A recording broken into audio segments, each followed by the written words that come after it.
Welcome to Attenuation, a weekly podcast where two friends come together to drink beer, discuss beer styles and trends, and just generally ruminate on the meaning of life, aka beer.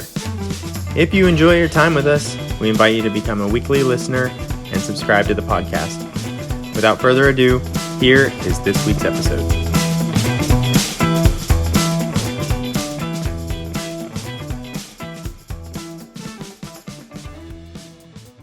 Hello, and welcome to episode 20 of Attenuation, a beer podcast.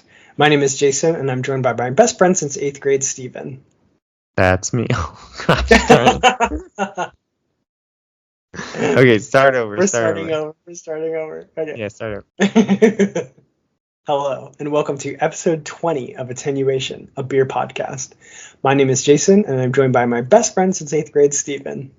Hello. Hello, sir. How are you today? Good. Okay, so today we are doing Beer Trends 2. We're revisiting the topic. Yeah. I mean, it's been a few months, so they've completely changed. Yeah, we think this will be a fun recurring episode, and we can kind of see what's becoming popular and what's losing popularity, because it does seem to be a never-ending cycle in the world of craft beer. Well, this is our season 1 finale, too, so... Ooh, that's true. I figured might as well revisit one of my personal favorite episodes was the Beer Trends episode. Yeah. So. Yeah, maybe it'll be we should always end a season with the beer trends, and we can talk about the trends over that period of time. Speaking of trends, I have a trend beer. Yeah, me too. We have to, before we get to the main topic, we got to do the best part of the podcast, and that's drinking beer. Oh, yeah. So I am very excited. I have a beer with Phantasm powder in it. So I'm going to introduce my beer. I'll give some nose notes, and then I'll pass it to Steven to introduce his beer. But I am drinking Beneath the Water, and this is from Anchorage Brewing Company, and this is a New England IPA with Phantasm powder, which we will talk about a little bit more when we get into the main topic. But it's supposed to impart and enhance some of the flavors of the beer. And I just want to mention the can art on this beer is amazing. I think Anchorage always does really cool can art. Yeah, the cans are some of the best. So I'm pouring this out, and it's a nice hazy, it's a light straw yellow. It has a very vigorous head. Not quite your favorite color, Steven. A little bit more yellow. A pale straw. Ooh, it is a potent wave of aromas coming off this. Now, I'm very impressionable, so it could be the Phantasm powder. It could be my imagination. But very tropical, guava, pineapple, citrus. All right, I'm going to get into tasting this, and you can introduce your beer. Sounds good, man. I will say, I think when I drank my beer with Phantasm powder, maybe I'm biased also, but I do think that the aromas for sure got lifted. Yeah, just like the second I started pouring this, the tropical smell just like filled the room almost. It's really cool. Yeah. All right, cool. So I also tried to pick a beer that would fit the episode and one of the beer trends we will talk about. So this is Wiley Roots Brewing. I picked this up while I was in Denver. They are in Greeley, Colorado. This is called the Ice Cream Truck's Peel Out. It is a banana split sour. It's a smoothie style sour, unpasteurized with banana, vanilla, chocolate, strawberry, and milk sugar. Whoa. So, I'm going for a banana split taste here. I love the name of that beer too. It'll be interesting to see what this looks like. That poured out so thick. It was so thick. I had to squeeze the last bit out of the can. Oh man, what color is it? So it's kind of a strawberry banana color, so It looks like Jamba Juice. Yeah.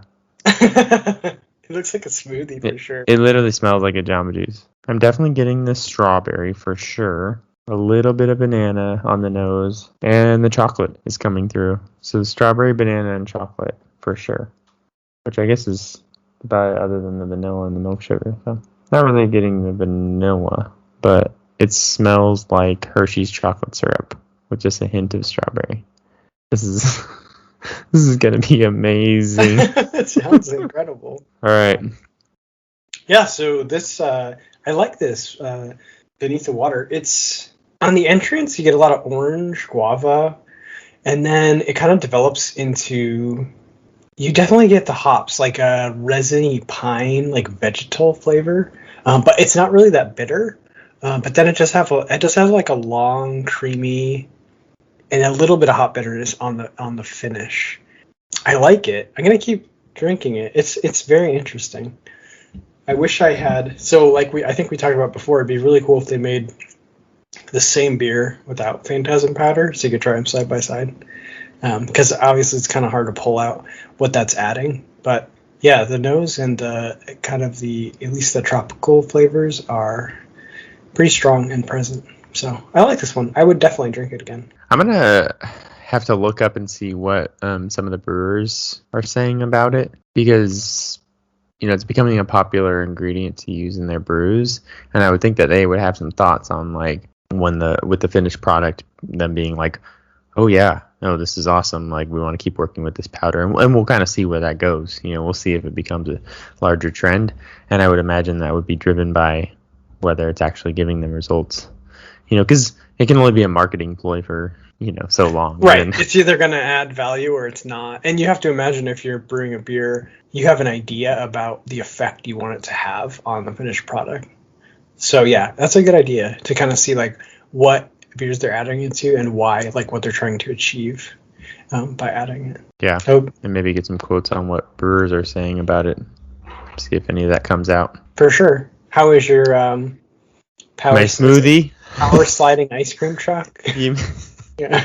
I thought you were gonna ask me about my beer, but I have a smoothie here. Oh, okay. We can talk about that. That's not a beer, huh? So you mentioned Jamba Juice. I'm pretty sure that if you told me that you'd pick this up at Jamba Juice and gave it to me, I'd be like, oh yeah, it's a cool new thing they're doing. Carbonated Jamba Juice. Really? It's that?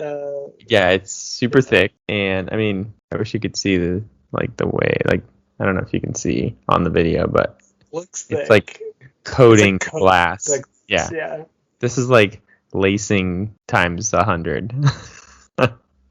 It's gnarly how much it coats the glass. So yeah, super thick. So in the taste, it's very much strawberry banana with a little bit of like vanilla creaminess to it. I'm still getting the chocolate, but only like as I rise the glass up to my face to take a drink. So it really is very chocolatey in the nose, very Hershey's milk chocolate syrup in the nose, and then all the flavor is the strawberry and banana.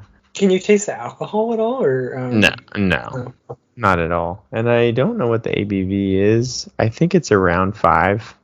If I remember right, it hangs around 5%. Most of those sours.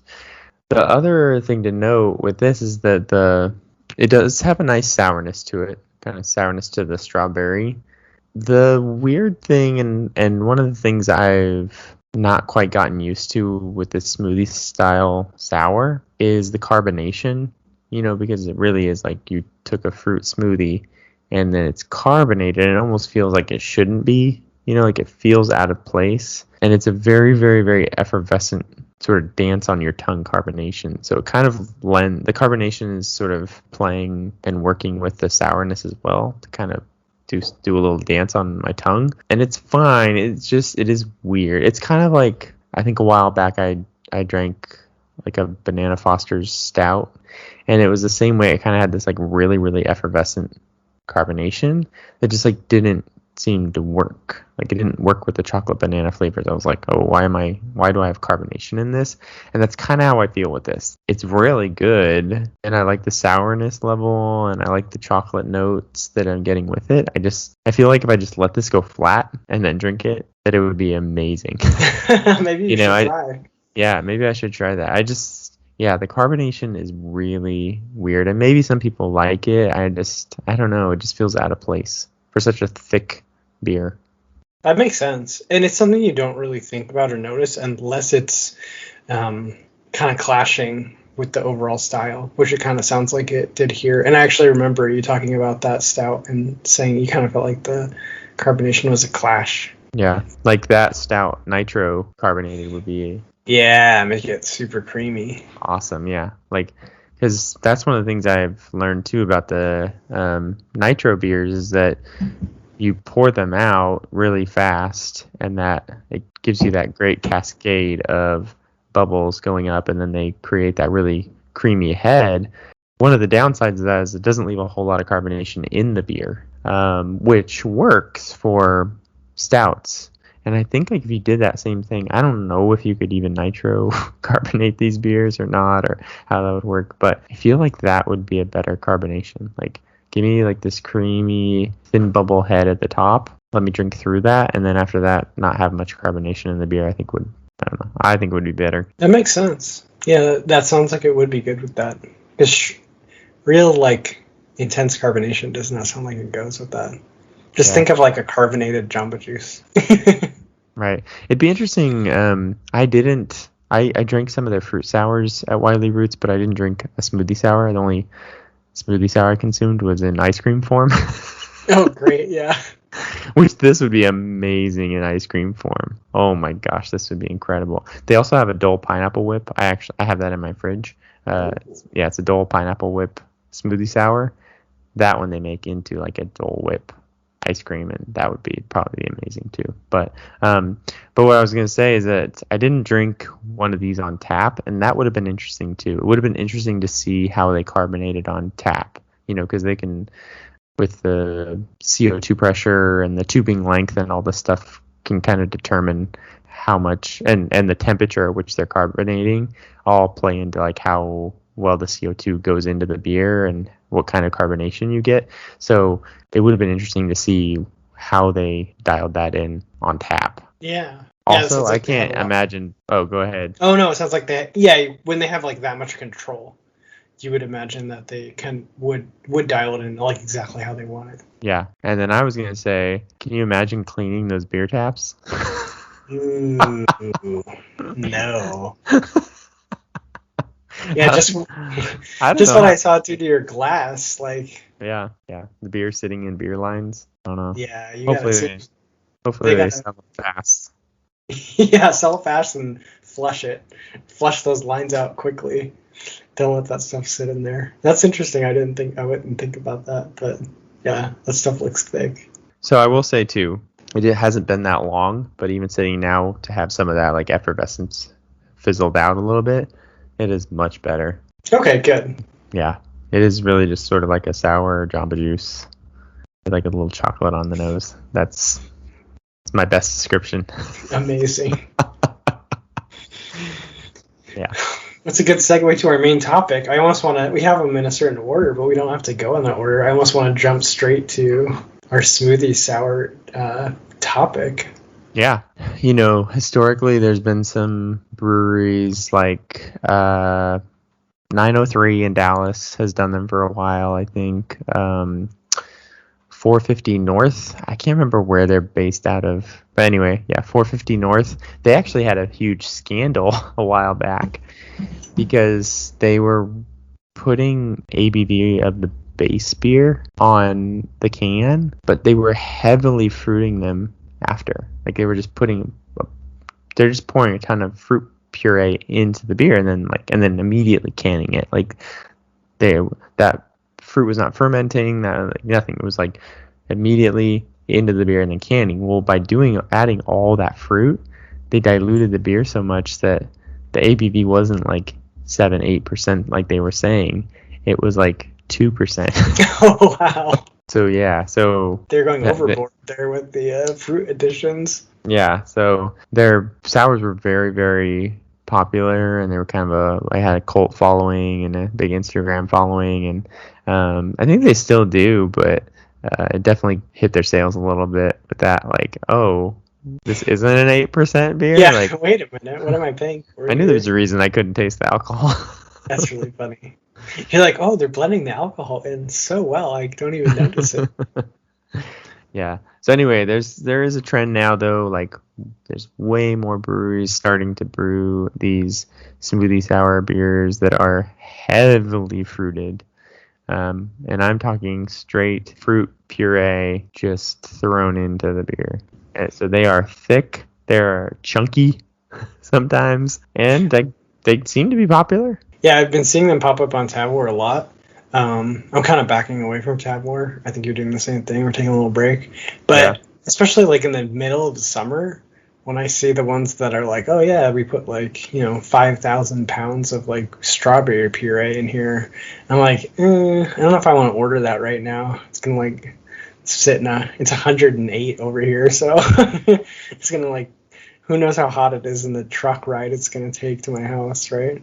Yeah, no, and that's the thing too. These are not shelf-stable beers. They're not shelf-stable, and they're not warm-stable beers, because they're going to explode. Because they're pouring a bunch of fruit and fruit sugars into that beer right at canning, and if they warm up enough for those yeast to become active again, it's over. Yeah, Game that's how over. you get those.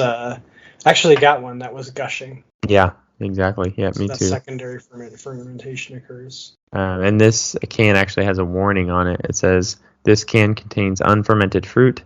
Keep below 45 degrees at all times. Do not ship. Do not age. Drink within 3 months of purchase. Wow. Yes, they're not messing around. No. So it's so it's an interesting style in that it's not that like, I don't know, it's a taproom style, and that's it. Basically, I mean, yeah, they have to go from the tap room, but you got to know that you can take it home immediately and refrigerate it. Yeah, that is interesting, and it's definitely gonna kind of add to that what we talked about before. Like a big thing with beer sometimes is local availability, and a lot of it is dictated by they just don't have the production and the logistics to get it across the country. But this one, it's almost like They can't. Yeah, that's it. Like, yeah.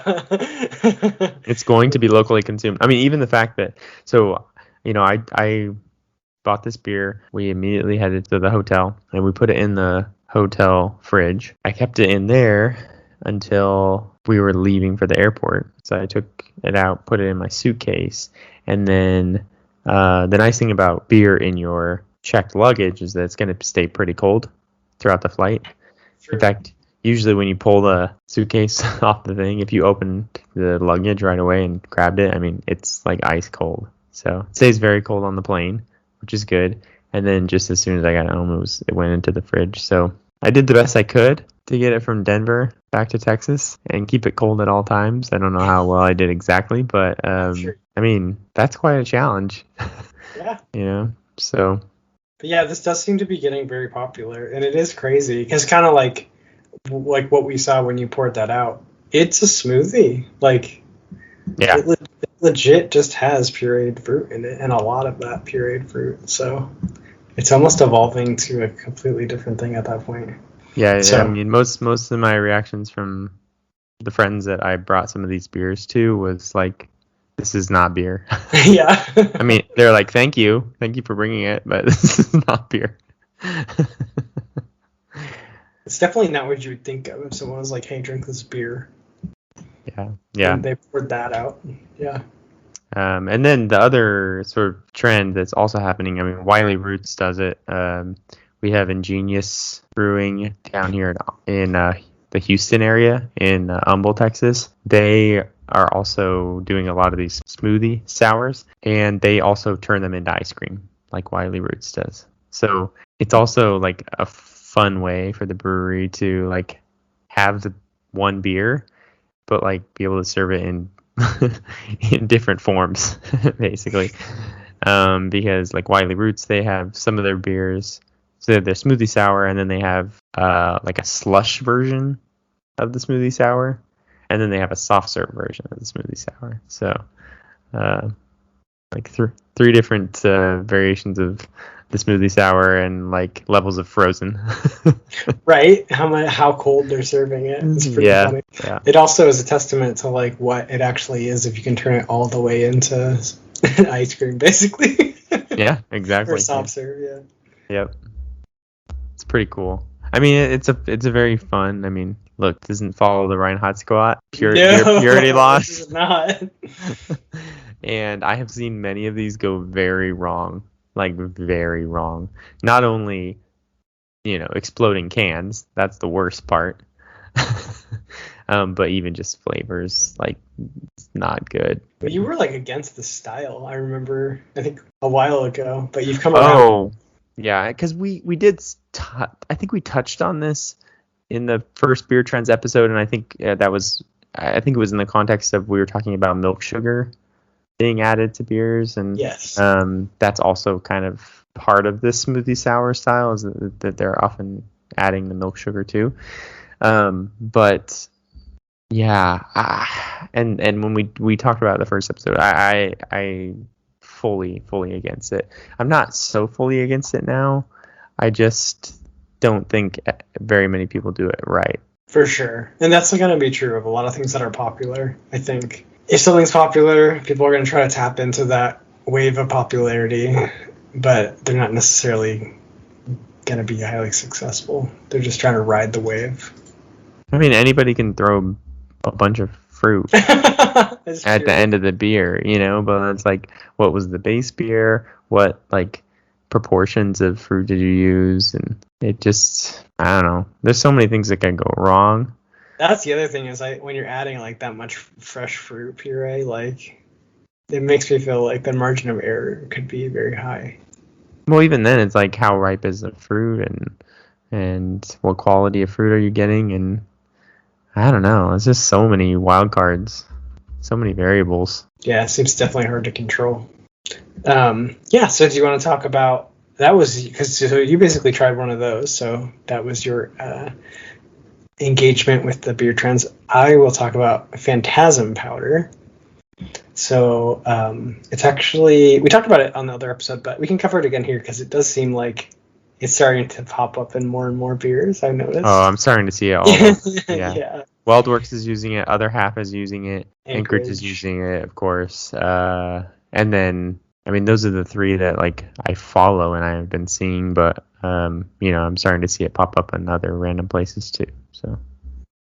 Yeah, but basically what it is, it's a powder. It's derived from a New Zealand Sauvignon Blanc grape, and what it's supposed to be doing is add aromas of citrus, guava, and passion fruit.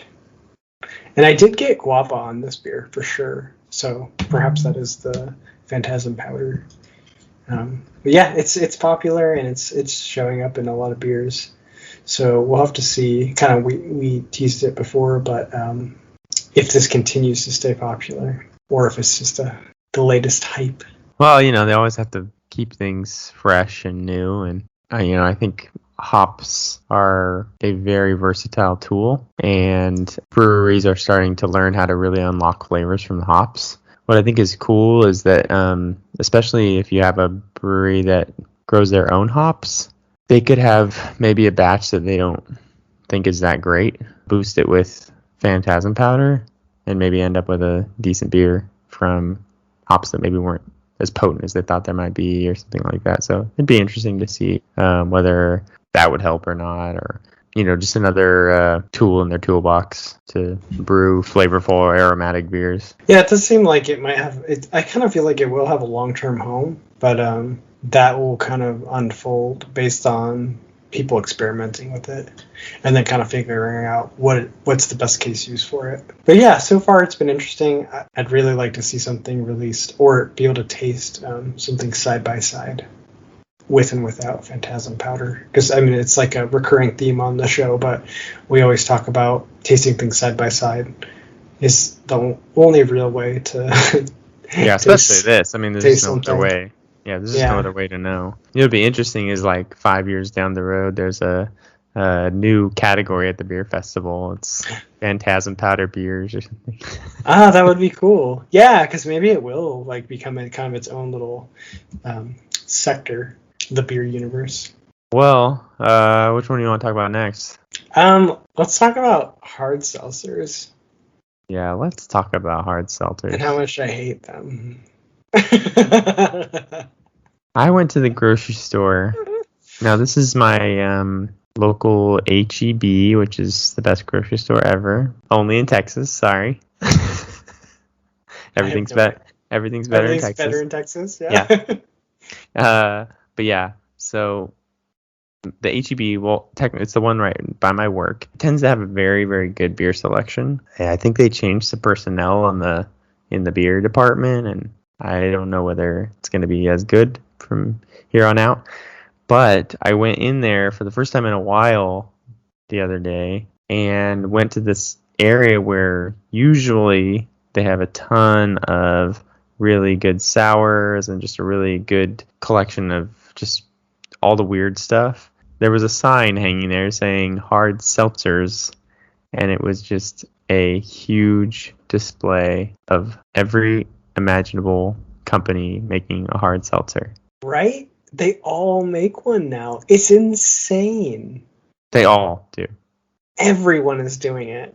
Like, I guess they And, just can't miss out on the market share, but I mean, maybe they can.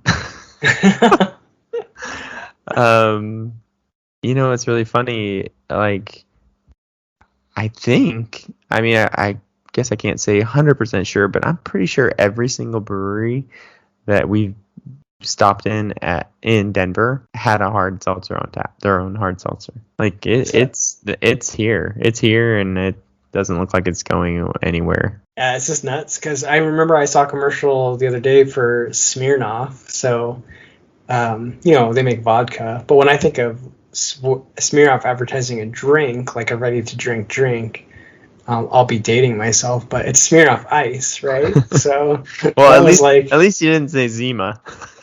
well, Zima is basically the evolution of Zima, but now they're all about the hard seltzer because I don't think Smirnoff Ice or Zima is very popular with the current generation. There's only one place you can get Zima now in the world. Wait, are you serious? Where's that? Yeah, Japan. Really? Yep. Huh. I almost want to try a Zima. And that was a Coors brand, I think. Okay. And they released Zima. It was like it was early 90s, 93, 94 maybe that came out.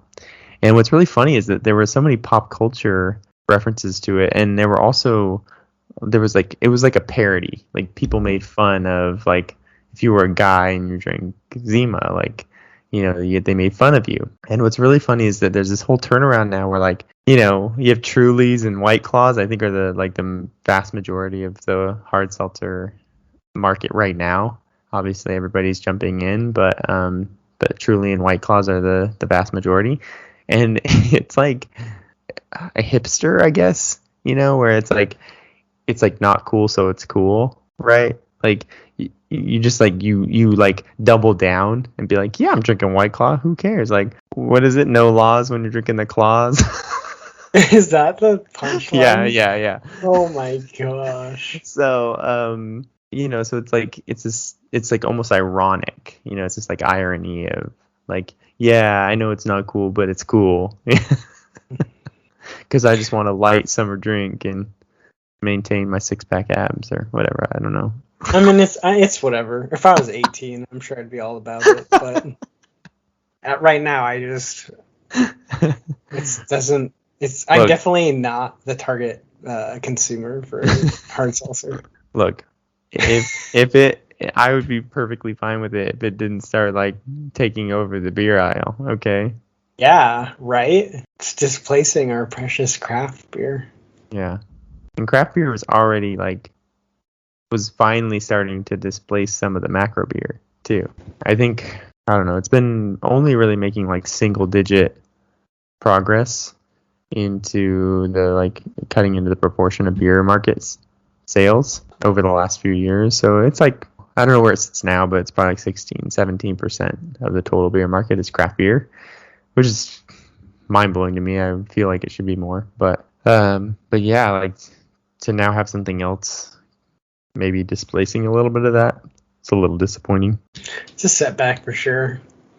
Because I don't know. It's cool. Like, I guess it's accomplishing what people want, like a low calorie, easy to drink way to get a buzz. But yeah, there's not going to be any seltzers cracking 90 points on Beer Advocate. And I guess it's not even really beer, but it is interesting to see that you're seeing it at craft breweries, like they're making it. So yeah, and I was thinking about this episode. I hadn't really thought too much about like how it's even made, or how, like what's the alcohol derived from. But I guess it's just fermented sugars. Like it's like not it's not like, well, some of them are malt beverages because there are malted barley fermented, but in fact I think Smirnoff Ice might be. Yeah. Anyway, but yeah, a lot of them are just fermented sugars. Just straight sugar, table sugar, fermented, and then the alcohol is put in the hard seltzer, or in the seltzer water. Yeah. Huh. Fascinating. Yeah. So I don't know. It's just, I guess for beer snobs like us who not only like enjoy beer as just a beverage, we also enjoy the taste experience and the whole experience of drinking a beer and parsing out flavors and stuff like that. And there isn't any of that with hard seltzer. So, and I think we talked about the last Trends episode. We talked a little bit about like low ABV and even non-alcoholic beers, yes. Which is also, this just kind of fits into that trend. It's just people want low calorie, easy to drink stuff. In this kind of this like fitness minded world, and so I guess there's a market for that, apparently a huge market. So, and we'll check in when we do our 2022 trends. We'll see if hard seltzer has taken over, and and this does kind of correlate with the smoothie sour trend, because also some of these breweries that make smoothie sours and sour beers in general, fruited sours and stuff, they're just making hard seltzer versions of their fruited sours. So basically they have like a malt beverage version, which is beer. Yeah. And then they have a hard seltzer version. Huh. Fascinating. So like Untitled Art has this a lot. Untitled Art's making they make tons of beers, all styles, but they make a lot of fruited sours, and now you're seeing seltzer versions of those. So, all right, it'd be interesting to see how flavorful they are. Because like that's the thing is like, yeah, if they really do taste like completely different from one another, and they have a lot of like the flavor profile going on, then maybe I'd be interested. But it just seems like the goal is to make them like drinkable. So I don't know. I did actually off of Tabor. I got some smoothie style hard seltzers. I can't remember who the brewer was or whatever, but it was called Smooge, SMOOJ, Smooge, and it was a smoothie style hard seltzer. It was basically just alcoholic smoothie, which basically is what this, it's just like, where is the fermentable sugar coming from? Yeah, coming from table sugar, or is it coming from barley? I guess is the only difference. I can't technically say I'm like I don't have like a toe in that world, because I do a little bit. All right, I'll go find one. I'll drink it for one of the next episodes.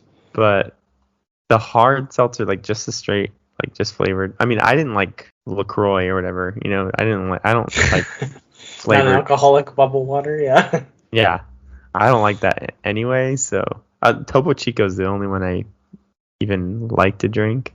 Yeah. Or can did they make down. Did they make a hard version yet? They just did. Yeah. Of course they did.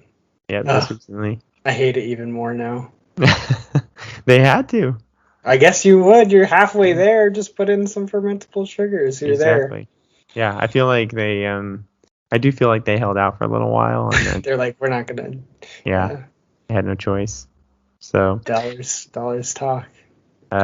Money speaks.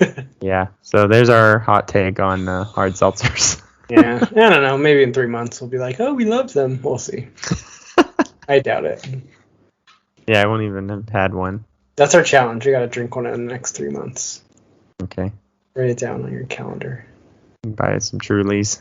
No, not Truly. Like a craft beer. Oh. Okay. Yeah, I could probably get like an Untitled Art. That would probably be pretty good, actually. Let's give it the fairest shake we can. Okay. Well, and then we can truly hate it. And then I'll have to drink a Imperial Stout. Yeah. To make up for it. Yes. To atone for your sins. Like, oh, flavor. Oh, yeah, flavor. Okay. That's really funny. So what else are we seeing? Well, I guess we could stay on the sour beer trend. I'm seeing a lot of these candy sours as well as cereal sours. That's another thing I'm seeing a lot of. In the past few months, I've had multiple beers brewed with Trix, multiple beers brewed with Fruity Pebbles, multiple beers brewed with Skittles. Really, really like Reinheitsgebot pure beers, okay? Traditional, hundreds of years old. Traditional ingredients, yeah. The Belgian monks. With their Skittles. Yeah. Yeah. Now, so are you liking these?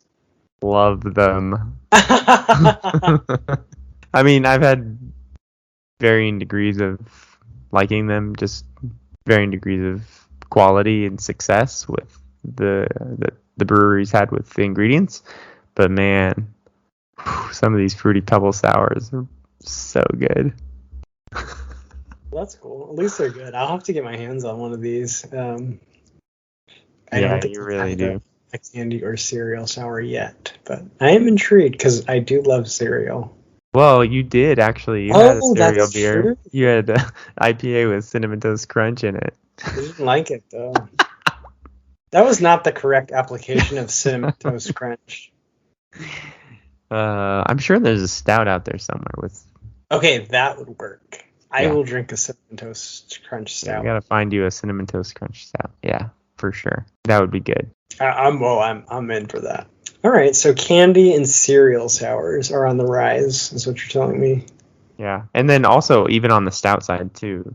And this has been kind of a trend for a while, doing pastry stouts and stuff like that. But definitely seeing a lot of stouts with Snickers bars, Butterfinger bars, Kit Kats, Almond Joys. Yeah, all that makes sense. I think stout as a platform is a really good beer to add candy bars to, or candy bar flavors. So definitely seeing a lot of fun ingredients now in beers. Definitely candy and cereal coming at you. They're gonna try everything. Watch your shelves. They're coming. To a grocery store near you. We've also seen evolution in IPAs, I think, too. Yeah. We haven't really talked about IPAs today at all. Well, they're still around. Yeah. But it feels like they're like dry hopping. It's been popular for a while, but I feel like it's getting very popular. Yeah, and we talked about too how even in the context of speaking about all these weird adjuncts to these stouts and sours like candy and cereal and even fruit, there's like fruit puree and stuff. And what I feel like I'm seeing, and maybe this is just weird bias or I'm not paying attention, but I do feel like IPAs where used to be a home for fruit adjuncts, especially like blood orange or passion fruit or coconut or pineapple, they would add a fruit adjunct to maybe bolster or complement the flavors of the hops. And I feel like I'm seeing that a lot less, and I'm just seeing like more expressions of hops and dry hopping, like you said. I feel the same. Like I feel like I was seeing a lot of hazy stuff for a while, and now I'm seeing a lot more things be dry hopped, and maybe less of the adding stuff to the IPAs. Because I think you can get kind of the same result if you do the dry hopping right. You can get a lot of cool flavors in there, just from the hops themselves.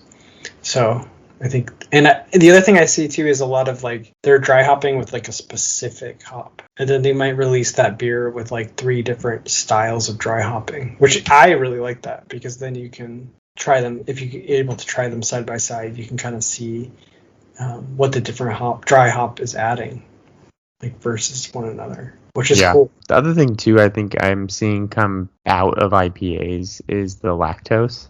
I feel like some breweries were using that as a crutch a little bit. Like they could make a bad IPA taste a little bit better with some lactose, like change the mouthfeel a little bit or something, and a little bit less bitter. But I feel like I'm seeing that other than if they're actually trying to brew like a milkshake IPA that's also heavily fruited or something, you'll see it there. But I feel like it's being pulled back. I see oats still used as like a mouthfeel tool, but the lactose I feel is coming out of IPAs, which all the lactose is going into the sours. yeah. Exactly. They're using it. They're still using it, just not using it in that style, which I'm grateful for. I don't like lactose in my IPAs. You are not a big fan. I remember. No. I like a properly done milkshake IPA for sure. Yeah, it can be done. It can be done right. I don't know. That's still a style I just don't really jump into. Yeah, no, that's fair. You definitely have to be in the mood to drink something like that.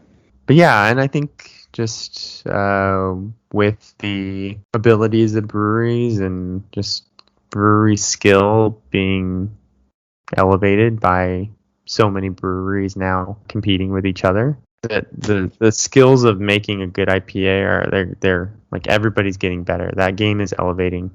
And so you don't need fruit adjuncts, you don't need lactose adjuncts. Like you just showcase the hops and you can do it. And there's so many different hops and dry hopping techniques, and I don't know. I feel like you can make a great beer without having to add something to it.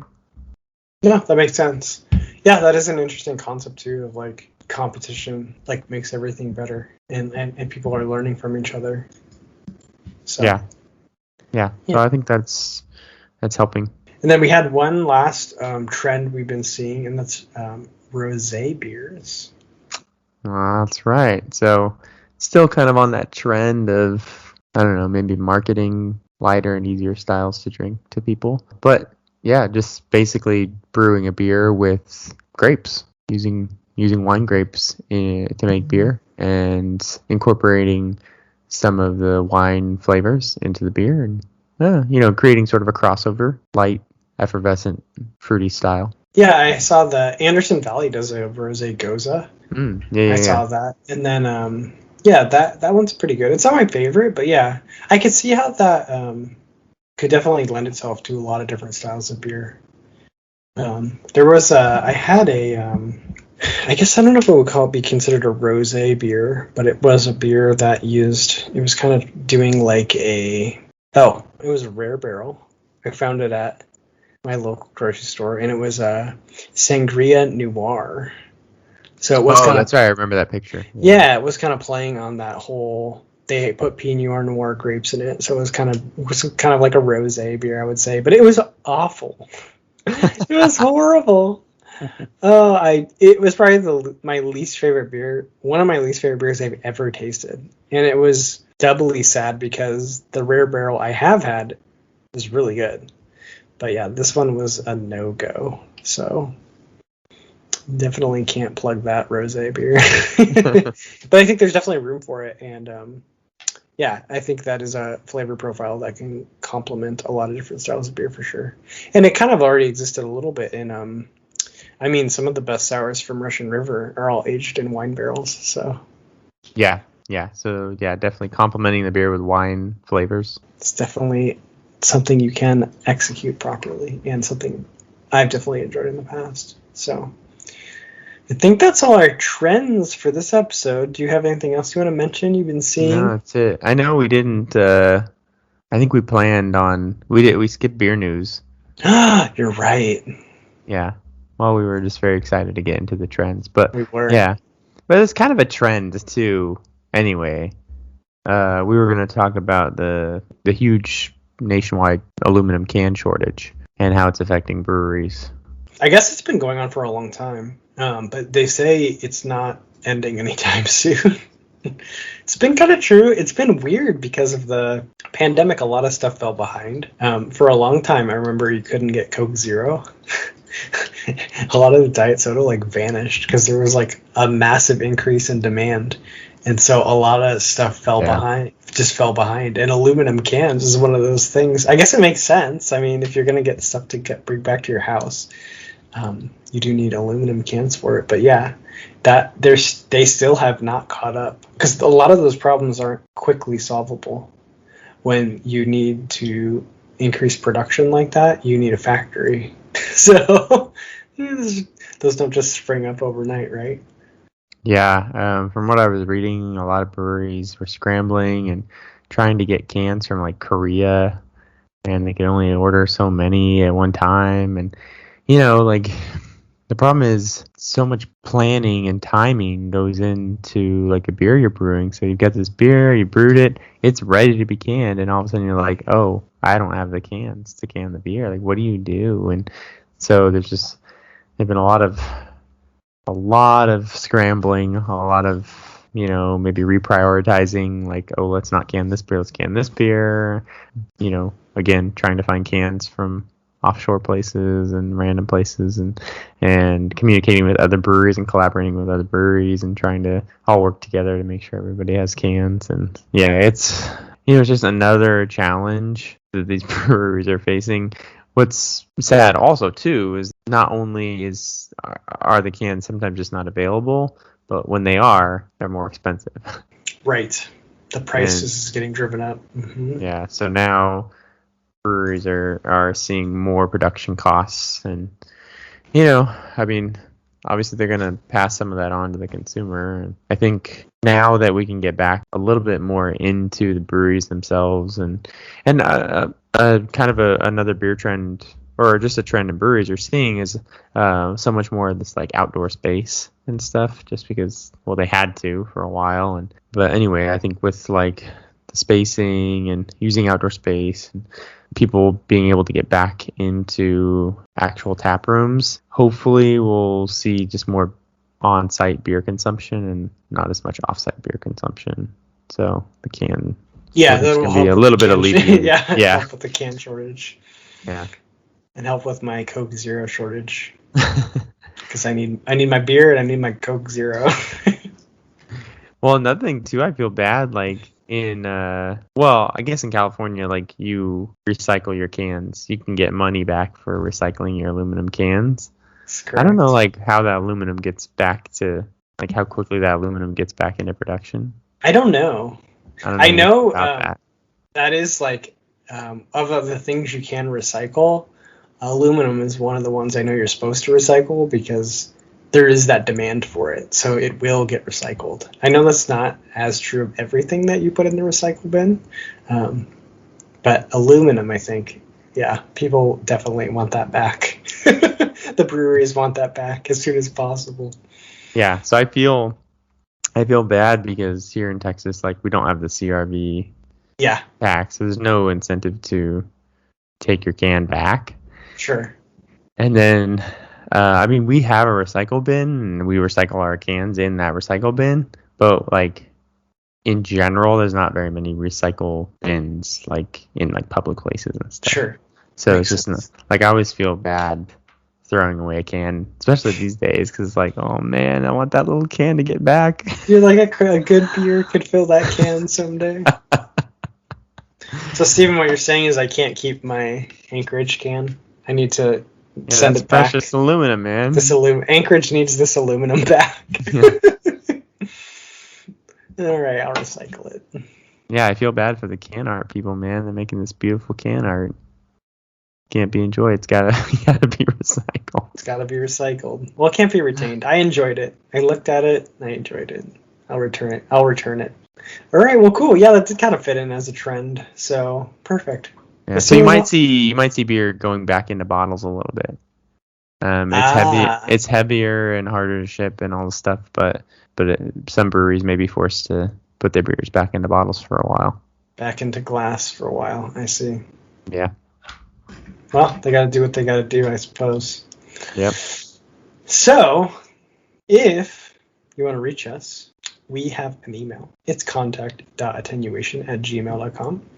And we have a very cool Instagram where Steven has so many cool pictures. I think I posted one for like every 20 you do. But I did clean my picture area. I saw that. It was very nice. It's pretty cool. I have some good lighting through the window, so I'll try to take some more pictures in my picture area. But you can follow us at attenuation.podcast, where we have over 40 followers. So we're very popular. I will say too, Jason has also has a watch YouTube channel. where he reviews watches. So he's busy with some of that social media, so he gets a pass on our social media. I appreciate it. Yeah, I do try to post to that one every single day, so I get a little burned out. But I'll contribute, because I actually got a huge shipment of beer, so I'll be drinking some cool stuff lately, so I'll be sure to document it, get it on the Instagram. But yeah, if you want to follow us on Instagram, you can see a lot of cool content, a lot of cool beers we're drinking gets posted up there, and Steven's been taking some really cool pictures, so definitely follow us on there. And I think that's a wrap for episode 20. And season 1. So Thanks for hanging with us. Thanks for hanging with us. We are going to definitely kick off season 2 immediately. There won't be a pause or a wait. Yeah, this is just a formality. We just want to, we need some order to the list. So, yeah. Your first 20 episodes were season 1. So, signing off for season 1, my name is Jason, and I'm joined by my best friend since 8th grade, Steven. That's me. And we are saying salute and cheers, and we will see you next week for episode 21. All right. Cheers, buddy. Cheers.